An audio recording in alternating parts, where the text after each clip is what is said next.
Hello everyone, कैसे हो आप लोग। आई होप आप लोग बढ़िया होंगे और बढ़िया ढंग से पढ़ाई करेंगे। तो दोस्तों, सुमित्रा नंदन पंत का जो जीवन परिचय आता है क्लास 12th में, ठीक है, मैं आपको ये बहुत अच्छे तरीके से बता दूंगा जिससे कि आपको कहीं भी कोई दिक्कत नहीं होगी। ठीक है, सबको ये दिक्कत होती है कि जीवन परिचय याद कैसे करें, तो बहुत ही शॉर्टकट तरीके से मैं आपको बताने वाला हूँ। चलिए, देखिए, करना कुछ नहीं होता। जो संक्षिप्त परिचय आपका होता है ना भैया, इसे आप सही से कर ले गए ना, तो आपको जो ये आता है जीवन परिचय लिखने का साहित्यिक, वो भी एकदम प्यार से हो जाएगा। देखिए, क्योंकि आप इसमें से थोड़ा थोड़ा ऐड करके आप बढ़ाते चल जाएंगे तो आपका साहित्यिक परिचय भी हो जाता है। देखिए, आपको समझ में क्या आ गया, हो गया। तो सुमित्रा नंदन बंद का परिचय आपको लिखना है, ठीक है। यहाँ पे जीवन परिचय, तो संक्षिप्त परिचय हेडिंग डालेंगे, आपको इतना रट डालना है कैसे भी करके, ठीक है।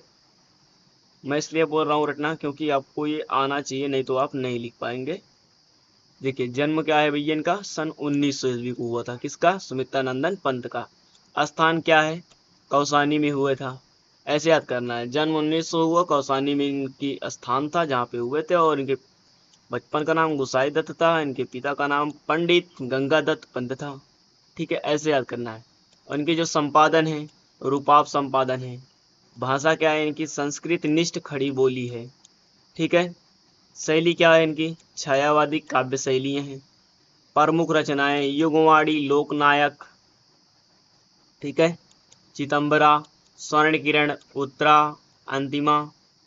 मृत्यु कब हुई इनकी, तो मृत्यु की बात करते हैं तो सन 1977 ईस्वी को इनकी मृत्यु हुई थी। ठीक है। अब बात आती है साहित्यिक परिचय कैसे लिखना है इनका। उतना आपको याद रहेगा तो बरोबर आप लिख डालेंगे। देखिए, प्रकृति के सुकुमार कवि सुमित्रा नंदन पंत जी का जन्म कब को बढ़ा के लिख दिया गया ना, सन 1900 ईस्वी में। ठीक है, एक लाइन आपका कंप्लीट हो जाएगा।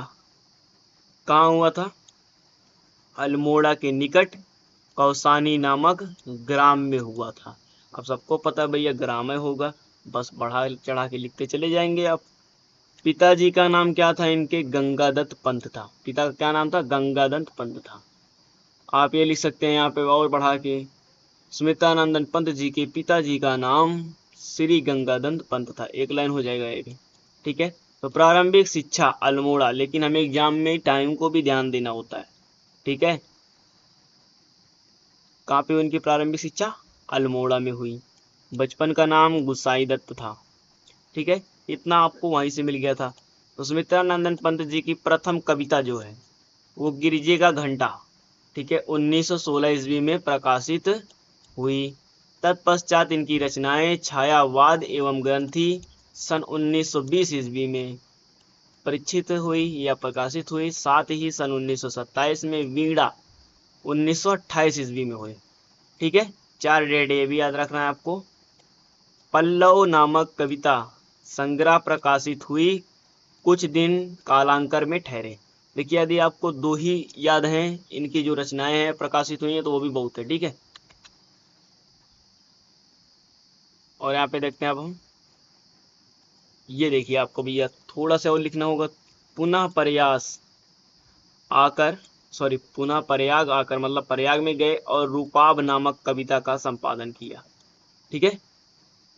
और अरविंद घोष जी से मुलाकात के बाद पंत जी अरविंद दर्शन की ओर उन्मुख हुए और अपनी रचना में अरविंद दर्शन को पिरोया।